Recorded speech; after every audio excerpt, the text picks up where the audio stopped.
Mehsana urban બેંકની 8 ડિરેક્ટર્સની ચૂંટણીમાં વિશ્વાસ પેનલ અને વિકાસ પેનલ વચ્ચે સીધી ટક્કર થશે। 3 ઓગસ્ટે મહેસાણા અર્બન બેંકની પેટા ચૂંટણી યોજાવા જઈ રહી છે, ત્યારે આ ચૂંટણીમાં ભાજપના જ બે જૂથ આમને સામને। વિશ્વાસ પેનલમાં ડીએમ પટેલ સાથે મહેસાણાના પૂર્વ સાંસદ શારદાબેન પટેલનો પુત્ર આનંદ પટેલ ઉમેદવાર છે અને તેમના સમર્થનમાં ધારાસભ્ય મુકેશ પટેલ છે, તો બીજી તરફ વિકાસ પેનલમાં વિમલ ગ્રુપના ચંદુભાઈ પટેલના પૌત્ર કાર્તિક પટેલ ઉમેદવાર છે। આ પેનલ સાથે પૂર્વ સીઈઓ વિનુભાઈ પટેલ અને જેકે પટેલ સમર્થનમાં છે। વિકાસ અને વિશ્વાસ બંને ગ્રુપ ભાજપના જ છે, જો કે આ ચૂંટણીમાં બેંકના પૂર્વ સીઈઓ અને પૂર્વ ડિરેક્ટર જેકે પટેલના ગેરવહીવટનો મુદ્દો પણ મહત્વનો બન્યો છે।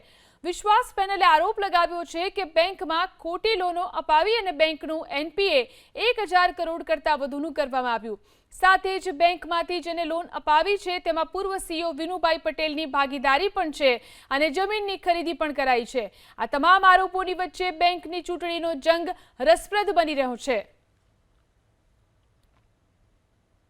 એ અર્બન બેંકના 10 વર્ષના બોર્ડની અંદર છેલ્લા 5 વર્ષની અંદર જે ગેરવહીવટ થયો અને જે ગરીબમાં ગરીબ લોકોની જે આજે બહેનો હોય, નાના ખેડૂતો હોય, નાના વેપારીઓ હોય, નાના નોકરિયાત હોય, એનું જે ડિપોઝિટનું આપણે રક્ષણ કરી અને એનું ધિરાણ જે આજે થવું જોઈએ એ ધિરાણ આજે થયું નથી।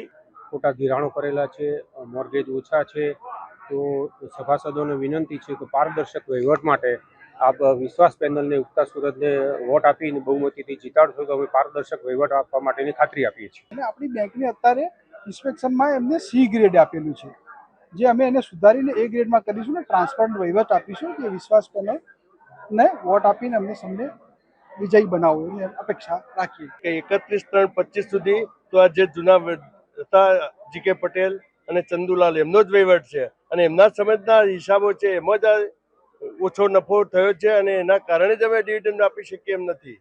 બાકી આ વહીવટ એમને જ કર્યો છે અને હવે અમે જે સારો વહીવટ કરી અને ગામડે ગામડે અમે એક મોબાઈલ બેંક પણ શરૂ કરવા વિચાર છે અમારો। આ બધા ધિરાણ એવા આપ્યા છે કે 5 કરોડનું ધિરાણ આપ્યું હોય, 6 કરોડનું વેલ્યુએશન આપ્યું હોય, પણ નવું કરાવવા જો તો 1 કરોડનું હોય અને એમાંય પાછું એ પેઢી જ ના હોય, ખોટા ભૂતિયા પેઢીઓ ઊભી કરીને ધિરાણ આપ્યું છે।